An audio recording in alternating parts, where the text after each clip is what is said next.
நாம் தமிழர் கட்சி திராவிட முன்னேற்ற கழகத்திற்கு சவால் என்று சொன்னால் அதை விட வேடிக்கை எதுவுமே கிடையாது.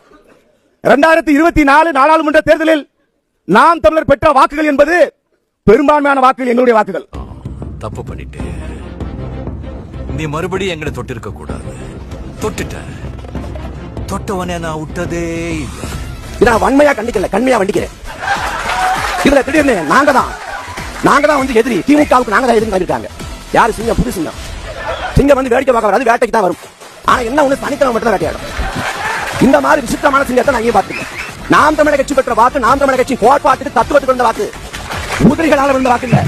2024 பிப்ரவரி 2ஆம் தேதி தாவேக்கான கட்சி பெற ட்விட்டர் அறிவித்த பிறகு அக்டோபர்ல வந்து மாநாடு போடுறாரு. மாநாட்டுல கோட்பாடு மோனாக இருக்கிறது தெரிஞ்ச பிறகு நாம் தமிழர் கட்சி மிக கடுமையாக விமர்சிக்குது. இன்னைக்கு வரைக்கும் விமர்சிக்கிறோம்.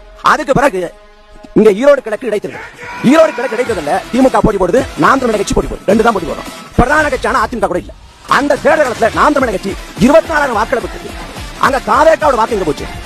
நோட்டாவுக்கு போட்டானா நோட்டாவுக்கு 6,000 பேர் தான் போட்டிருக்கான். அதான் தாவேக்காவோட வாக்கு இல்ல. வாக்குப்பதிவு குறைஞ்சிருக்கான், வாக்குப்பதிவு குறையவே இல்லை. எங்க போச்சு தாவேக்காவோட வாக்கு? கணத்தை காணுங்கிற மாதிரி வாக்கு அனுப்பு கொடுங்க. யார் பேசுறது? விஜய் பேசார்ல, கச்சத்தீவு நாங்க பேசணும், பேசின பிறகு இலங்கை அதிபரே போயிட்டாரு. ஒரே ஒரு முறை நான் சவால் காவிரி சிக்கல் குறித்து, முல்லை பெரியார் குறித்து ஜனநாயகன் படம் வெளியாவதற்கு முன்பு பேசணும். காவிரி சிக்கல் குறித்து, முல்லை பெரியார் குறித்து விஜய் வாய் திறக்க மாட்டார். வாய் திறந்தார் கர்நாடகாவில், கேரளாவில் உங்க படம் விடாது. அப்ப படத்திற்காக 25 கோடி வர்த்தனத்துக்காக வாய்மொழி மௌனமா இருக்காரு.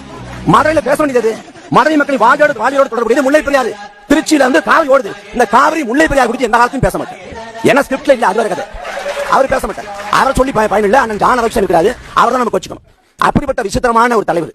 அதுவும் நான் போராட்டங்களுக்கு வர மாட்டேன். போராட்டத்தை விரும்பாத போராடுறவங்க வந்து சமூக விரோதி, தீவிரவாதி, பயங்கரவாதி சொல்லக்கூடிய வலதுசாரிகள் கூட போராட்ட களத்து தான் வராங்க அரசியல் பண்ண. ஆனா இவர் நான் வரமாட்டேங்க, நீங்க பண்ணிருக்காங்க. அப்ப யாருக்கு நஷ்டம், யாருக்கு இழப்புனா கட்டாய விஜய்க்கு தான் 2026 இழப்பு. இல்ல தாவேக்கா யாருக்கு சவால்னா, தாவேக்கா தொண்டர்கள் விஜய்க்கு சவால். மரத்தில் ஏறக்கூடாது, ஓயப்படி கூடாது. அதே போல விஜய் தாவேக்கா தொண்டர்களுக்கு சவால். வெளில வரணும், பணை விட்டு வாங்க தலைவா உருண்டு போடணும். இந்த மாதிரி இருக்கு. வாங்க, நாம் தமிழர் கட்சி பேச மாட்டோம் நாங்க. இப்பதான் வந்துட்டாங்க, இப்பதான் பேச ஆரம்பிக்கிறாங்க. இனிமேதான் களம் சுட்டு பிடிக்கும். அதனால எங்களுக்கு எதிரிங்கிறது திமுக, அதிமுக, காங்கிரஸ், பாஜக. அப்ப எங்களுக்கு ஒரே ஒரு முடிவு, களத்துல எதிரியை வீழ்த்தணும். களத்துக்கு முன்பே மோடிகளை வீழ்த்தணும், அமலப்படுத்தணும். தமிழ் தாய் வாழ்க, பிரபாகரன் வாழ்க.